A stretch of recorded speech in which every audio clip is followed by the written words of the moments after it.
जय झूलेलाल दोस्तों, मां मुस्कान आहूजा और तव्हांजो स्वागत आहे मुंहिंजे चैनल हुनर मुस्कान का ते। अॼु मां तव्हांखे ॿुधाईंदसि त बहिराणो साहिब कीअं ठाहिजे।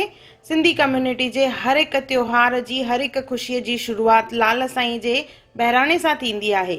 त इहो बहिराणो घर में कीअं ठाहिजे मां तव्हांखे ॿुधाईंदसि, एंड ताईं ज़रूरु ॾिसजो। अचो त शुरू था कयूं पिया। बहिराणो साहिब ठाहिण लाइ सभिनी खां पहिरियों असांखे घुरिजे अटो। त असां हिते खणंदासीं अटो, खीर ऐं पाणी। मां हिते हिकु वॾो कटोरो भरे अटो खयो आहे, उनखे विझंदासीं असां थाल में। उन सां गॾु 2 खां 3 चमचा हिन में खीर विझणो आहे। 2-3 दाणा असां खंड जा विझी करे सख़्तु अटो ॻोहींदासीं। थोरो थोरो पाणी विझी करे सख़्तु अटो ॻोहिणो आहे।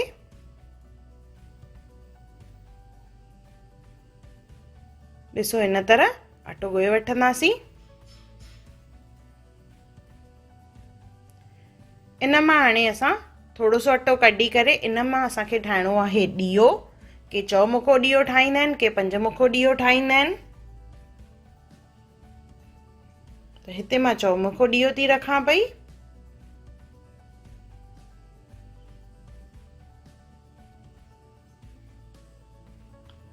चइनि कुंडुनि वारो हिते ॾीओ ठाहींदासीं। ये असांजो 4 मुखो ॾीओ तैयार थी वियो आहे। बाक़ी बचियल जेको अटो थींदो उन मां असां ठाहींदासीं बहिराणो, जेको लाल साईं जो प्रतीक आहे। इन तरह असांखे बहिराणो ठाहिणो आहे। थोरो हिनखे लसो करे वठंदासीं। त में थोरो सो तेल लॻाए इनखे लसो करणो आहे। इहो असांजो बहिराणो साहिब तैयार थी वियो आहे और ॾीओ बि तैयार थी वियो आहे। हाणे इनखे असां लॻाईंदासीं सिंदूर। सिंदूर में थोरो सो पाणी मिलाइणो आहे, यानी ॻाढ़ो कलर। लाल साईं चवंदा आहियूं असां, त ॻाढ़ो ॻाढ़ो लाल हूंदो आहे। त असां हिते सिंदूर खणंदासीं। पाणी मिलाए करे हिन तरह कपां सां लाल खे असां सिंदूर हणंदासीं। हाणे साॻियो ई असां ॾीए खे बि उनखे थोरी देरि सुकण लाइ रखंदासीं, जीअं इहो सुकी वञे। उन खां पोइ असां हिनखे थाल में सजाईंदासीं। थाल खणंदासीं, उन में सभिनी खां पहिरियों असांखे ठाहिणो आहे स्वास्तिक, यानी गणेश देवता।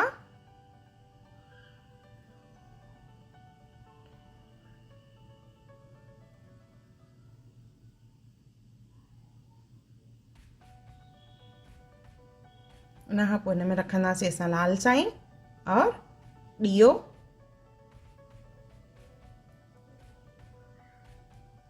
सुपारी रखंदासीं। इन खां पोइ खणंदासीं 11 लौंग और 11 फोटा। इहे असां लाल ते लॻाईंदासीं, यानी बहिराणे ते।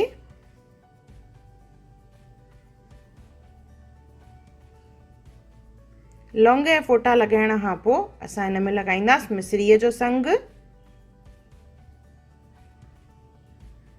इन तरह विच में रखणी आहे। उन सां गॾु रखंदासीं हिकु नारियल और 5 फल।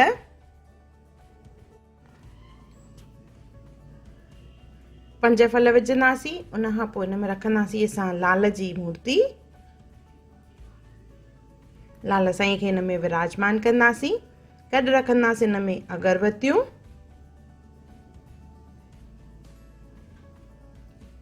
लाल साईं ते चाढ़ींदासीं असां ताइरीअ जो प्रसाद। त ताइरी कीअं ठाहिजे इन जी लिंक मां डिस्क्रिप्शन बॉक्स में ॾिनी आहे, ज़रूरु ॾिसजो। गुलनि जी कंडी चाढ़ींदासीं। गुलाब जो गुल रखंदासीं हिन में, थोरा सा गुल, और गुलनि सां हिनखे सजाईंदासीं असां।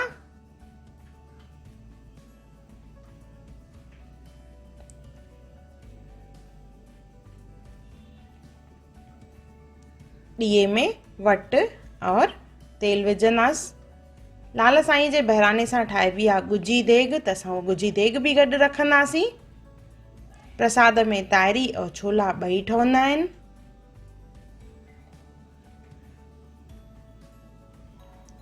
इहो असांजो बहिराणो साहिब तैयार आहे। आयो लाल सभई चओ झूलेलाल, बेड़ाई पार सदाई शाहूकार। अचो त मां तव्हांखे हाणे ॿुधायां थी गुजी देग कीअं ठाहिजे। उन जे लाइ असां पहिरियों खणंदासीं चांवर। सवा मुठी असांखे चांवर खणणा आहिनि। हिकु मुठ भरणी आहे और थोरी सी चपटी बि विझणी आहे। हैड, थोरो सो लूणु, लौंग, फोटो और खंड, इहे सभु शयूं असां विझंदासीं हिकु बर्तन में। चांवर चङी तरह धोई करे विझणा आहिनि। लूणु, हैड, खंड, नंढो फोटो ऐं लौंग। इन में पाणी विझणो आहे अंदाज़े सां, हिकु कटोरीअ जे क़रीब। इनखे असां ढके छॾींदासीं प्लेट सां और प्लेट ते लॻाईंदासीं अटो। इहा गुजी देग जेका आहे असांखे खोलणी न आहे। अटे सां इनखे चङी तरह कवर करे छॾींदासीं और जेसिताईं इहे ठहंदी तेसिताईं असांखे इनखे खोलणो बि न आहे और ॻाल्हाइणो बि न आहे। बिल्कुलु घटि बाहि ते इहा देग असां ठाहींदासीं। क़रीबन 10 खां 12 मिंट इनखे लॻंदा ठहण में। लाल साईं जो बहिराणो असांजो तयार आहे। हर सिंधी घर में ख़ुशीअ जी शुरूआत जेका आहे लाल साईं जे बहिराणे सां थींदी आहे। इन सां सुख, संपत्ति, वाधारो और खुशहाली अचे थी घर में। आशा कयां थी त सभिनी जा दुख दर्द दूर थियनि, मालिक सभिनी जा सभु कम रास करे। उम्मीद आहे त तव्हांखे मुंहिंजो इहो वीडियो ज़रूरु पसंदि आयो हूंदो।